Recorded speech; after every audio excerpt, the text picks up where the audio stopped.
St. Martin of Tours, circa 315 to 397 A.D.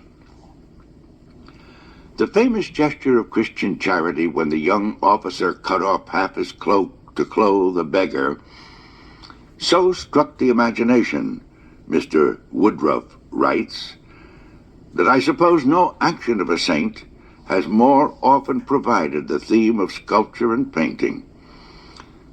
It is also the only thing that is remembered about St. Martin.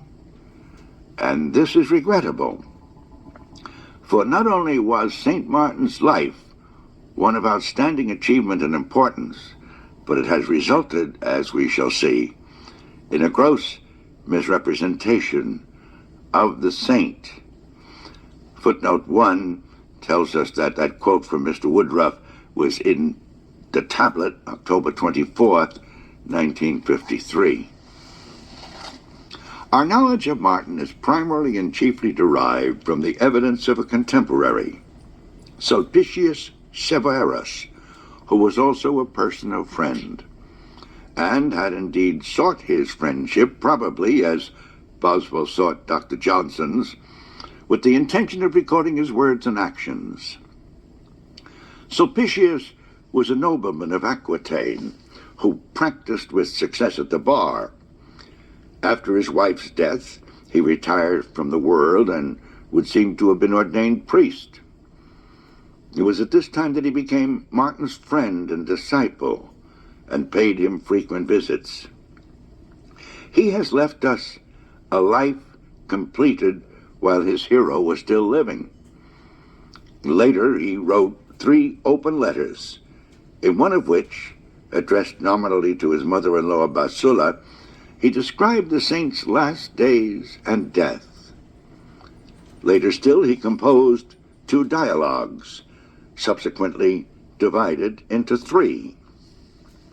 Much space is devoted to a real or imaginary voyage of a friend to the East, where he visited St. Jerome and the Egyptian hermits and monks. But he also tells a number of additional stories about St. Martin. To this day, controversy rages as to the reliability of Sulpicius's evidence, for it is in fact largely the narration of miracles, many of which are not easy for a modern man to credit. Moreover, Sulpicius was a rhetorician, thoroughly trained in the idiom and devices of rhetoric.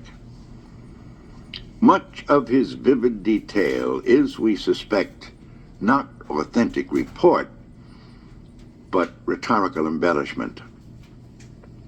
Certainly we cannot take seriously the disclaimer of literary ornament and apology for solecisms with which he prefaces his life. On the other hand, he is often at pains to give his authority for marvels he did not himself witness. Again and again, he asseverates his veracity and the veracity of his informants. Nor was he writing for an audience so credulous that it would swallow the tallest stories without question. On the contrary, he is well aware of a large body of skeptics, many of them in high ecclesiastical positions. Some indeed were prepared to deny the truthfulness of Martin himself. Among his detractors, his biography tells us, there were even bishops, though but a few. Any reader who refuses belief will be guilty of sin, he quotes. My conscience bears me witness that my motives for writing were my assurance of the facts and love of Christ, that I have related what is well known and have told the truth.